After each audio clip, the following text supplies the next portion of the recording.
Video ও টিকটকে জুয়ার প্রচারণার অভিযোগে আলোচিত কাপল ব্লগার জান্নাত তোহার স্বামী তোহাকে গ্রেফতার করেছে ডিবি হারুন। তাদের বিরুদ্ধে অভিযোগ, টিকটক ফেসবুকের ভিডিওর ফাঁকে ফাঁকে আন্তর্জাতিক জুয়ার সাইটের প্রচারণা করে ভিডিও বানাতো তারা। হ্যালো বন্ধুরা, যারা অনলাইনে ইনকামের নামে বিভিন্ন ওয়েবসাইটে কাজ করে প্রতারিত হয়েছেন, প্লিজ তুমি চলে আসো। তুমি জানো আমি তোমার ছাড়া থাকতে পারি না। ইউটিউব ও ফেসবুকের ভিডিওতে এজেন্টের মাধ্যমে বিদেশি জুয়ার প্ল্যাটফর্মের বিজ্ঞাপন চালাতো আলোচিত টিকটকার ও জান্নাত তোহা। ইতিমধ্যে এ নিয়ে তাদের বিরুদ্ধে বাদী হয়ে রমনা থানায় মামলা করেছে পুলিশ।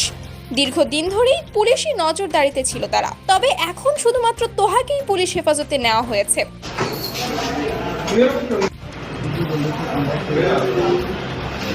এদিকে এই ঘটনার পর জান্নাত লাইভে এসে অনেক কান্নাকাটি করে এবং দেশবাসী সহ পুলিশের কাছে ক্ষমা চেয়ে তোহাকে ছেড়ে দেওয়ার অনুরোধ জানায়।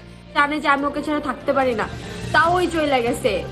এখানে তো অবশ্যই থার্ড পার্সন আছে, আমি জানি না আমার কপালে কি লেখা আছে। জানা গেছে ভারতীয় একটি এজেন্সির সঙ্গে বিজ্ঞাপনের জন্য এজেন্ট হয়ে বাংলাদেশে কাজ করেছে জান্নাত তোহা সহ আরো বেশ কয়েকজন টিকটক সেলিব্রিটি। আর বিশ্বব্যাপী এসব সাইটের বিজ্ঞাপনের প্রতি ভিডিওর জন্য 20 থেকে 50,000 টাকা করে নিত জান্নাত তোহারা। হ্যালো বন্ধুরা, যারা অনলাইনে ইনকামের নামে বিভিন্ন ওয়েবসাইটে কাজ করে প্রতারিত হয়েছেন ও যারা নতুন আছেন এবং কাজ জানা যায় ওরা দীর্ঘদিন ধরেই অনলাইনে জুয়ার বিজ্ঞাপন করে আসছিল। দেশের বাইরে থেকে একটি চক্র এসব অনলাইন বিজ্ঞাপনের কার্যক্রম পরিচালনা করে। তারা ভারতীয় এজেন্টদের সহায়তায় জনপ্রিয় ইউটিউবারদের সঙ্গে যোগাযোগ করে জুয়ার সাইটের বিজ্ঞাপন দেয়।